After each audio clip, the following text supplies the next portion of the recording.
Bismillahir-Rahmanir-Rahim. Assalamu alaikum wa rahmatullahi wa barakatuh. Today we reflect upon a powerful narration from Sahih al-Bukhari, Hadith 6430, the words of Khabbab ibn al-Aratt, R.A., one of the earliest companions of the Prophet Muhammad. His reflection on life, suffering, and wealth contains timeless wisdom for every Muslim today. The narration and its context, Qais, R.A., narrates, I heard Khabbab, who had branded his abdomen with 7 brands, saying, Had Allah's messenger not forbidden us to invoke Allah for death, I would have invoked Allah for death. The companions of Muhammad have left this world without taking anything of their reward in it. But we have collected worldly wealth that we cannot find any use for except to spend it on earth, such as building houses. Who was Khabbab ibn al-Aratt, R.A.? Among the earliest Muslims, one of the first 7 to openly declare Islam in Makkah. He was a blacksmith, and for his faith, he faced brutal torture at the hands of Quraysh. His owner would heat stones in the desert and make him lie on them. He bore scars for life. His abdomen was branded multiple times with hot iron. So when Khabbab, R.A., spoke these words, he was reflecting not just from theory, but from the deep scars of a lifetime of struggle. His statement on death, Khabbab, R.A., says, Had Allah's messenger not forbidden us to pray for death, I would have asked Allah for death. Why? Because the Sahabah endured immense suffering, torture, hunger, exile. Death, at times, seemed like an escape, but the Prophet taught them patience, perseverance, and hope in Allah's reward. This teaches us 2 things. Islam does not encourage wishing for death, even in hardship, because life itself is a test and an opportunity for reward.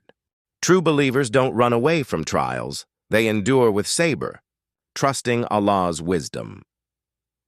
Companions who passed before wealth Khabbab, R.A., then contrasts his time with earlier Sahabah. Many companions died in poverty with nothing of Dunya. Examples: Musab ibn Umair, R.A., who once lived in luxury, but when he was martyred at Uhud, there wasn't enough cloth to cover his body. Sumayya bint Khayyat, R.A., the first martyr of Islam, killed for her faith, owning nothing in this world. These companions left Dunya empty-handed but entered Akhirah with their full reward intact. Khabbab, R.A., looked at them with admiration, longing to be like them. The challenge of wealth. He then says, But we have collected from this world wealth for which we find no place except in building houses. This is a striking confession. The earlier Sahabah were tested with hunger, torture, and loss. Later generations, including Khabbab himself in his old age, were tested with comfort and wealth after the conquests of Islam brought prosperity. Here lies a hidden lesson. Poverty tests patience. Wealth tests gratitude. Both are trials from Allah. Khabbab, R.A., feared that wealth might distract Muslims from Akhirah. Lessons for Muslims today. How does this hadith apply to us in 2025? Wealth is a test, not a blessing by default. Many think having money is a sign of Allah's love. But Khabbab, R.A., warns, wealth can become a burden if it ties us to Dunya. The true success of the Sahabah early companions had nothing in Dunya but gained everything in Akhirah.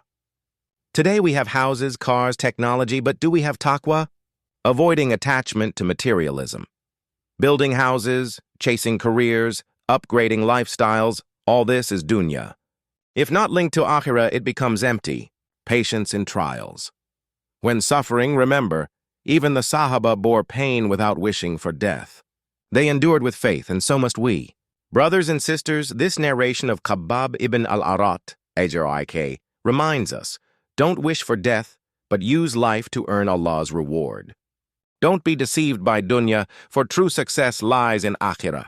And remember, wealth is not always a blessing. It is a trust and a test. When Khabbab radiyallahu anhu spoke those powerful words, he reminded us that true success is not measured by worldly gains, but by the reward stored with Allah. The companions of the Prophet, despite facing torture, poverty, and exile, remained steadfast. They lived with zuhd, detachment from the dunya, while still striving in it. Take the example of Abu Bakr as-Siddiq radiyallahu anh.